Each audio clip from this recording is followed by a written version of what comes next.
여러분 주변에 이런 분 계시지 않나요? 자식이 부모 걱정을 전혀 안 시키고 알아서 척척 잘 크는 집. 별다른 잔소리도 안 하는데 아이들이 효자효녀로 자라는 가정. 도대체 그 비결이 뭘까요?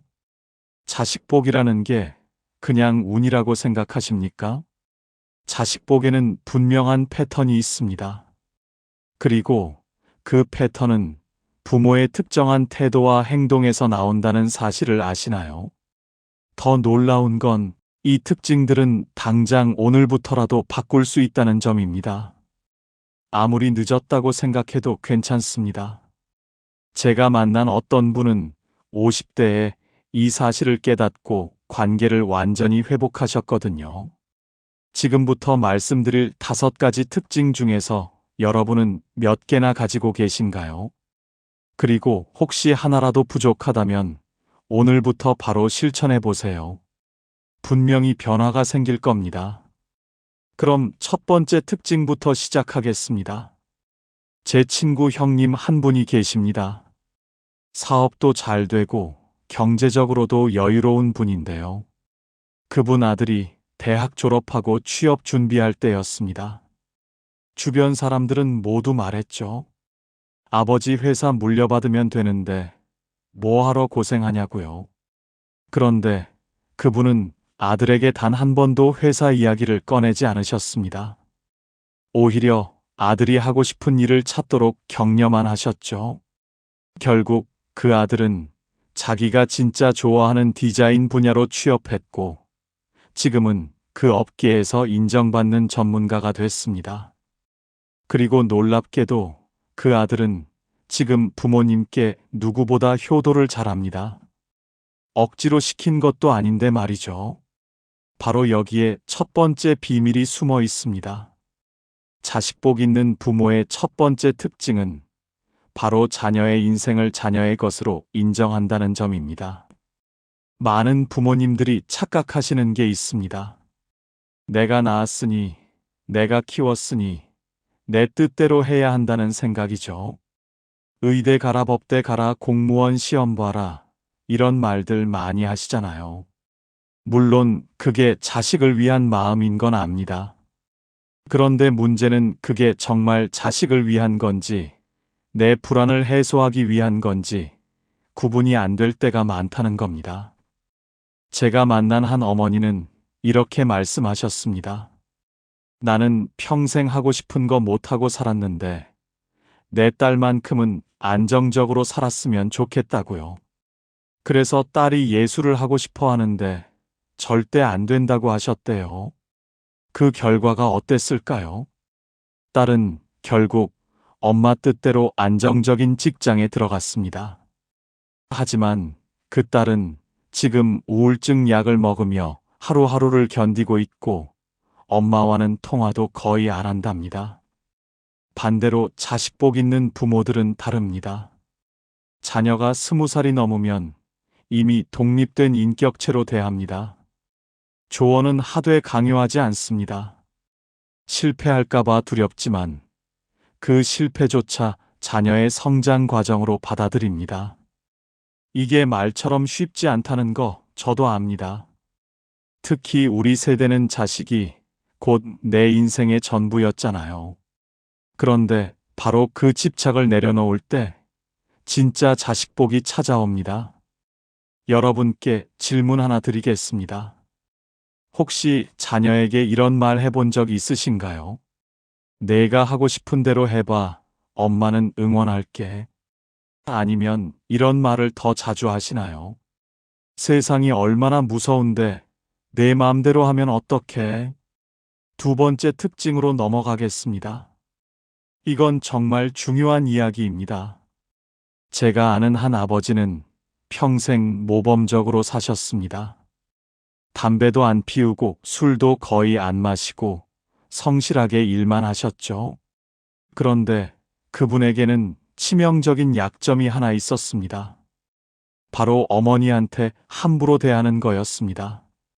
집에만 들어오면 아내한테 짜증내고 큰 소리 치고 무시하는 말을 일삼으셨죠. 자식들 앞에서도 예외가 없었습니다. 그 집 자녀들은 어떻게 자랐을까요? 아들은 아버지처럼 배우자를 함부로 대하고 딸은 결혼을 두려워하며 지금까지 독신으로 살고 있습니다. 그 아버지는 지금 혼자 사십니다. 자식들이 명절에도 거의 찾아오지 않는다고 하더군요. 이게 바로 두 번째 특징입니다. 자식복 있는 사람은 배우자를 존중합니다. 여러분 이거 아시나요? 자녀에게 줄 수 있는 최고의 선물이 뭔지요? 비싼 학원도 아니고 해외여행도 아닙니다. 바로 부모가 서로 사랑하고 존중하는 모습입니다. 아이들은 부모가 하는 말을 듣는 게 아니라 부모가 사는 모습을 보고 배웁니다. 아빠가 엄마한테 어떻게 하는지, 엄마가 아빠를 어떻게 대하는지, 그게 바로 그 아이의 인간관계 교과서가 되는 겁니다. 제가 상담하면서 가장 마음 아픈 케이스가 뭔지 아세요? 겉으로는 자식 교육에 모든 걸 쏟아붓는데 정작 부부 사이는 냉랭한 가정입니다. 그런 집 아이들은 불안합니다. 우리 집이 언제 깨질지 모른다는 두려움 속에서 자라거든요. 그래서 그런 아이들은 나중에 크면 집을 떠나고 싶어 합니다. 부모에게서 멀리 가고 싶어 하죠. 그게 바로 자식복이 없는 겁니다. 반대로 자식복 있는 가정을 보면 부부가 서로를 챙깁니다. 남편이 퇴근하면 아내가 반갑게 맞이하고 아내가 힘들어하면 남편이 먼저 안아줍니다. 그런 모습을 보고 자란 아이들은 가정이 편안합니다. 집이 가장 안전한 곳이라고 느끼죠. 그래서 나중에 커서도 자주 집에 오고 부모를 챙기게 됩니다. 여기서 중요한 포인트 하나 더 말씀드리겠습니다. 부부 사이가 좋다는 게 꼭 싸우지 않는다는 뜻은 아닙니다. 부부면 당연히 의견 차이도 있고 다툴 수도 있죠. 중요한 건 싸운 후에 어떻게 푸느냐입니다. 자식복 있는 부모들은 아이들 앞에서 화해하는 모습도 보여줍니다. 아까는 내가 좀 심했어. 미안해. 이런 말을 자녀 앞에서 하는 거죠. 그러면 아이들은 배웁니다. 사람은 실수할 수 있고 그걸 인정하고 사과하는 게 멋진 거라는 걸요. 여러분 부부 사이는 어떠신가요? 배우자에게 고맙다는 말 언제 마지막으로 하셨나요? 오늘 저녁에 한번 해보시는 건 어떨까요? 당신 덕분에 내가 이렇게 산다고요. 세 번째 특징입니다. 이건 제 개인적인 경험에서 나온 이야기입니다. 저는 어렸을 때 우리 아버지가 참 무서웠습니다. 집에만 들어오시면 이것저것 물어보시고 잘못한 게 있으면 야단치셨거든요. 그래서 저는 아버지 앞에서 항상 긴장했고 솔직한 대화를 나눈 적이 거의 없습니다. 지금도 아버지와는 어색합니다. 전화해도 할 말이 별로 없어요. 반면에 제 친구는 달랐습니다. 그 친구 아버지는 항상 편안했어요. 친구가 학교에서 무슨 일이 있었는지 물어보시되 절대 다그치지 않으셨죠. 시험 점수가 나빠도 괜찮아. 다음에 잘하면 되지 이렇게 말씀하셨대요. 그 친구는 지금도 아버지랑 일주일에 한 번씩 통화하고 같이 등산도 가고 술도 마십니다. 이게 바로 세 번째 특징입니다. 자식복 있는 사람은 자녀 앞에서 여유롭고 편안합니다. 많은 부모님들이 착각하는 게 있습니다. 엄격해야 자식이 바르게 큰다는 생각이죠. 물론 어느 정도 규칙과 원칙은 필요합니다. 하지만 그게 지나치면 자녀는 부모를 두려워하게 됩니다. 두려움은 존경이 아닙니다. 두려움은 그냥 회피입니다.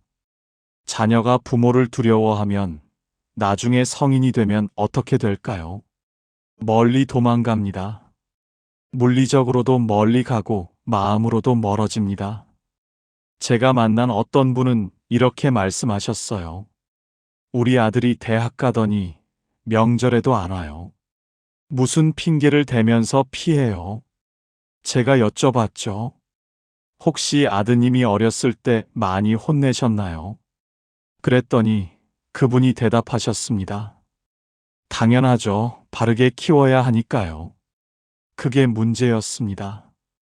그 아들은 지금 집이 불편한 겁니다. 가면 뭔가 잘못한 거 없나 감시당하는 느낌이 드니까요. 반대로 자식복 있는 부모의 집은 어떤가요? 자녀들이 편안해 합니다. 집에 오면 마음이 쉬어지는 거죠. 그래서 자주 오게 되고 자연스럽게 효도도 하게 됩니다. 여기서 오해하지 마실 게 하나 있습니다. 편안하다고 해서 방종하는 게 아닙니다. 잘못한 건 지적하되 인격을 공격하지 않는 겁니다. 예를 들어 자녀가 거짓말을 했다고 쳐봅시다. 자식복 없는 부모는 이렇게 말합니다. 너는 왜 맨날 거짓말만 해? 인간성이 문제야. 자식복 있는 부모는 이렇게 말합니다. 거짓말은 안 좋은 행동이야. 다음부턴 솔직하게 말해줘. 느낌이 다르죠. 전자는 인격 자체를 부정하는 거고, 후자는 행동만 지적하는 겁니다.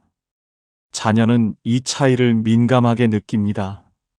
그리고 후자의 경우, 부모를 믿고 따르게 됩니다. 여러분은 자녀 앞에서 어떤 모습이신가요? 자녀가 집에 와서 편안해 하나요? 아니면 긴장하나요? 네 번째 특징으로 넘어갑니다. 이건 많은 분들이 놓치는 부분입니다. 제 지인 중에 한 분이 계십니다. 평생 자식 뒷바라지만 하셨어요. 본인은 입고 싶은 옷도 못 입고 먹고 싶은 것도 참으면서 오로지 자식만 생각하셨죠. 그런데 그 자녀들은 어떤가요? 어머니의 희생을 당연하게 여깁니다. 감사할 줄도 모르고 오히려 더 요구합니다. 왜 그럴까요? 이유는 간단합니다. 그 어머니는 자녀에게 본인의 행복을 보여준 적이 없거든요. 이게 바로 네 번째 특징입니다. 자식복 있는 사람은 자기 자신을 챙깁니다. 많은 부모님들이 착각합니다. 부모는 희생해야 한다고 생각하시죠? 물론 어느 정도 희생은 필요합니다. 하지만 그게 전부가 되면 안 됩니다. 왜냐하면 자녀는 부모의 모습을 보고 배우기 때문입니다. 부모가 항상 자기를 희생하면 자녀는 뭘 배울까요? 첫째, 나를 위해 희생하는 게 당연하다고 생각합니다. 둘째, 나중에 나도 누군가를 위해 희생해야 한다고 생각합니다. 둘 다 건강하지 않습니다. 제가 아는 한 어머니는 달랐습니다. 그분은 자녀 키우면서도 본인의 취미 생활을 절대 포기하지 않으셨어요. 일주일에 한 번은 꼭 친구들 만나서 수다 떨고 한 달에 한 번은 혼자 영화 보러 가셨죠. 주변에서 뭐라고 했을까요? 애 엄마가 애 놔두고 혼자 놀러 다니냐고 수군댔답니다. 하지만 그분은 흔들리지 않으셨어요. 그리고 그 결과는 놀라웠습니다. 그 집 아이들은 엄마가 행복해하는 모습을 보고 자랐습니다. 그래서 나중에 커서도 자기 삶을 즐길 줄 알게 됐고, 동시에 엄마의 그런 모습을 존중하게 됐죠. 지금 그 자녀들은 엄마한테 이렇게 말한답니다. 엄마, 이번 주말에 뭐 할 거예요? 친구들이랑 놀러 가세요. 이게 진짜 자식복입니다. 자녀가 부모의 희생을 요구하는 게 아니라 부모의 행복을 응원하는 거죠. 여러분께 솔직히 물어보겠습니다. 최근에 본인을 위해 뭔가 해본 적 있으신가요? 아니면 항상 자녀 중심으로만 사시나요? 자녀를 위한다는 명목으로 본인을 너무 희생하고 계신 건 아닌가요? 기억하세요. 행복한 부모가 행복한 자녀를 만듭니다. 불행한 부모 밑에서 행복한 자녀는 나올 수 없습니다. 자녀에게 물려줄 최고의 유산은 재산이 아닙니다. 바로 행복하게 사는 방법입니다. 그리고 그건 말로 가르치는 게 아니라 모습으로 보여주는 겁니다. 이제 마지막 5번째 특징입니다. 이게 가장 중요할 수도 있습니다. 제가 만난 어떤 할아버지는 80이 넘으셨는데도 자녀들한테 인기가 많으셨어요. 손주들도 할아버지 보러 자주 왔고요. 비결이 뭐냐고 여쭤봤더니 이렇게 말씀하셨습니다. 나는 내 인생을 살았고 애들도 애들 인생을 살게 놔뒀어요. 그리고 재산은 미리미리 정리했죠. 이게 무슨 말일까요? 많은 노인분들이 자녀한테 의존하려고 합니다. 경제적으로도 정서적으로도 의지하려고 하죠. 그러면 자녀들은 부담스럽습니다. 효도하고 싶어도 의무감 때문에 하게 되면 진심이 아니게 되거든요. 그런데 그 할아버지는 달랐습니다. 본인 노후는 본인이 알아서 준비하셨어요. 연금도 있고 건강관리도 스스로 하시고 취미 생활도 있으셨죠. 그래서 자녀들한테 부담을 주지 않으셨습니다. 오히려 자녀들이 찾아오면 용돈도 주시고 맛있는 것도 해주셨어요. 그러니 자녀들이 더 자주 오게 된 겁니다. 의무가 아니라 즐거움으로요. 이게 바로 5번째 특징입니다. 자식복 있는 사람은 자녀에게 의존하지 않습니다. 우리나라 전통적으로 자식이 부모를 봉양하는 게 당연했습니다. 그런데 시대가 바뀌었습니다. 요즘 젊은 세대는 자기 삶도 버겁습니다. 그런 상황에서 부모까지 책임지라고 하면 어떻게 될까요? 효도는커녕 원망하게 됩니다. 물론 자녀가 부모를 챙기는 건 아름다운 일입니다. 하지만 그게 강요가 되면 안 됩니다. 자발적이어야 합니다. 그러려면 부모가 먼저 독립적이어야 합니다. 경제적으로도 정서적으로도 독립적인 부모. 그런 부모를 보면 자녀들은 오히려 존경합니다. 그리고 자발적으로 챙기고 싶어집니다. 제가 아는 한 어머니는 60이 넘어서 혼자 여행을 다니십니다. 처음에는 자녀들이 걱정했대요. 엄마 혼자 어떻게 다니냐고요. 그런데 지금은 오히려 자랑스러워합니다. 우리 엄마 멋있다고 친구들한테 자랑한답니다. 그리고 여행 갈 때마다 용돈도 보태드리고 싶어 한대요. 이게 진짜 자식복입니다. 자녀가 의무감이 아니라 사랑으로 부모를 챙기는 거죠. 여러분은 어떠신가요? 노후 준비는 되어 있으신가요? 아니면 자녀한테 의존하실 생각이신가요? 자녀에게 짐이 되고 싶으신가요? 아니면 자랑스러운 부모가 되고 싶으신가요? 선택은 여러분의 몫입니다. 자, 지금까지 자식복 있는 사람의 5가지 특징을 말씀드렸습니다. 정리하면 이렇습니다. 첫째, 자녀의 인생을 자녀의 것으로 인정합니다. 둘째, 배우자를 존중합니다. 셋째, 자녀 앞에서 여유롭고 편안합니다. 넷째, 자기 자신을 챙깁니다. 다섯째, 자녀에게 의존하지 않습니다. 이 5가지 중에 여러분은 몇 개나 실천하고 계신가요? 5개 다 하고 계시다면 축하드립니다. 여러분은 이미 자식복이 있으신 겁니다. 만약 하나도 못하고 계시다면 어떨까요? 걱정하지 마세요. 오늘부터라도 시작하면 됩니다. 중요한 건 완벽하게 하는 게 아니라 조금씩이라도 변화하는 겁니다. 제가 마지막으로 한 가지만 더 말씀드리겠습니다. 자식복은 자녀가 주는 게 아닙니다. 부모가 만드는 겁니다. 좋은 씨앗을 뿌려야 좋은 열매를 맺듯이 좋은 부모의 모습을 보여줘야 좋은 자녀 관계가 만들어집니다. 지금 당장은 안 보일 수 있습니다. 자녀가 아직 어리거나 반항기라면 더욱 그럴 겁니다. 하지만 포기하지 마세요. 부모의 진심은 언젠가 반드시 자녀에게 전해집니다.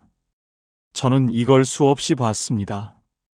10년, 20년이 걸려도 결국 부모의 사랑은 자녀에게 닿습니다. 그리고 그때 진짜 자식복이 시작됩니다. 오늘 이 영상을 보신 여러분, 오늘부터 한 가지만 바꿔보세요.